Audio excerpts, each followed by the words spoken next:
আজকের ভিডিওতে আমি বাটারফ্লাই JH8190S পোর্টেবল ইলেকট্রিক মেশিনের নিডেল কি ধরনের হয়ে থাকে এবং এটার নাম কি এবং কি সাইজের নিডেল ইউজ করতে হবে সেই সব দেখাবো আজকের এই ভিডিওতে। এই ভিডিওতে আমি একই সঙ্গে দেখিয়ে দিব কিভাবে নিডেল সেট করতে হবে। এই নিডেলের নাম হচ্ছে HA*1। এটা হচ্ছে নিডেলের নাম আর নিডেলের সাইজ হচ্ছে 16 মানে 16। এই 16 সাইজ নিডেল এই মেশিনে ইউজ করতে হবে, অন্যথায় এটা সাইজ বড় কিংবা ছোট হলে সেক্ষেত্রে আর সেলাই উঠবে না। যে মেশিনের জন্য যে নিডেল তৈরি করা হয়েছে ঠিক সেই নিডেলটাই লাগাতে হবে সেই মেশিনে, না হলে সেটাতে সেলাই উঠবে না। তো চলো দেখিয়ে দেই এই নিডেলটা দেখতে মূলত কেমন হয়। আমি একটা নিডেল নিয়ে নিয়েছি, এটা আমি ক্লোজ ভিউতে দেখিয়ে দিচ্ছি নিডেলটা দেখতে কেমন হয়। নিডেলের রাউন্ড অংশটুকু থাকবে সামনের দিকে এবং নিডেল আই থেকে উপরের দিকে তাকালে দেখা যাবে এখানে একটা খাঁজ কাটা আছে, অর্থাৎ এই খাঁজ কাটা অংশটুকু থাকবে সামনের দিকে। আর নিডেলের পিছন সাইডটা হবে দেখতে এরকম চ্যাপ্টা, উপরের সাইডটা থাকবে চ্যাপ্টা এবং নিচের সাইডটা থাকবে হালকা বাঁকানো। এই হচ্ছে নিডেল দেখতে যেরকম হয়। এটা হচ্ছে 16 সাইজের একটা নিডেল এই পোর্টেবল মেশিনটার জন্য।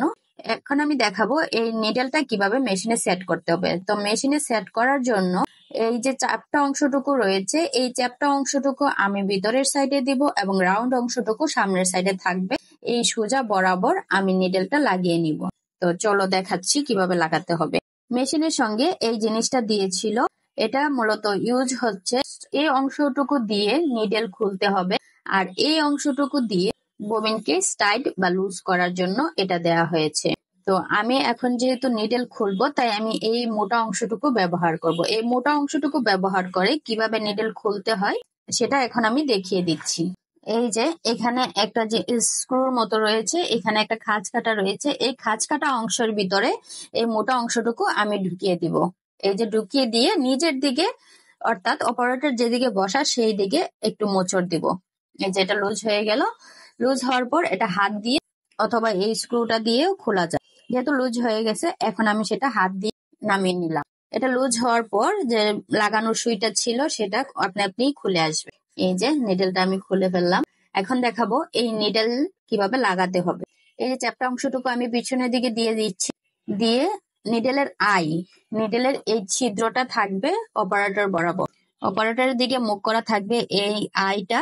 তারপর আমি এটা দিয়ে দিলাম, খাঁজ কাটা অংশটা সামনের দিকে থাকবে অর্থাৎ অপারেটরের দিকে। এরপর এটা ভিতরে দিয়ে এই যে চাবিটার মতো স্ক্রু এটা আমি একটু টাইট করে নিব। টাইট করা হয়ে গেছে। আর একটু বেশি টাইট করার জন্য আমি এই যন্ত্রটা ইউজ করব। এখানে গ্যাপে রেখে একটু হালকা মোচড় দিলেই টাইট হয়ে গেল। এই যে নিডেল লাগানো হয়ে গেল। এখন চলো আমি এই জিনিসটার এই সরু অংশটা কোন জায়গায় ইউজ হয় সেটা আমি দেখিয়ে দিচ্ছি। তো এটা ইউজ হয় মূলত ববিন কেসে। তো ববিন কেসে এই ছোট্ট যে স্ক্রুটা রয়েছে এই স্ক্রুটা লুজ হয়ে গেলে কিংবা টাইট হয়ে গেলে সেটা লুজ কিংবা টাইট করার জন্য এই অংশটুকু ইউজ করা হয়। কিভাবে ইউজ করা হয় দেখাচ্ছি। এই যে খাঁজ কাটা অংশটুকু রয়েছে এই খাঁজ কাটা অংশটুকুর মধ্যে এর মাথা ঢুকিয়ে দিলে লুজ বা টাইট করা। এই যে ঘুরতেছে, এটা দিয়ে তারপর মোচড় দিলেই লুজ বা টাইট হয়ে যাবে। বেশি টাইট থাকলে সুতা সাপ্লাই দিতে পারবে না, সেক্ষেত্রে বারবার সুতা ছিঁড়ে যাবে। সেই জন্য এটা পরিমাণ মতো লুজ রাখতে হবে যেন ঠিক মতো সুতা সাপ্লাই দিতে পারে ববিন থেকে। এই যে আমি দেখিয়ে দিচ্ছি আমার এটা টান ঠিক রয়েছে। এই যে টান দিলে ইজিলি চলে আসতেছে। খুব বেশি টাইট না আবার খুব বেশি লুজ হয়, এরকম টান রেখে মেশিনে ববিনকে ফিট করতে হবে। আর যদি খুব বেশি লুজ হয়ে যায় সেক্ষেত্রে সেলাই লুজ হবে, সেটা চাপবে না এবং সেলাই হবে না। সেজন্য এই স্ক্রুটা ঠিক মতো লুজ বা টাইট আছে কিনা সেটা সবসময় খেয়াল রাখতে হবে। ধন্যবাদ।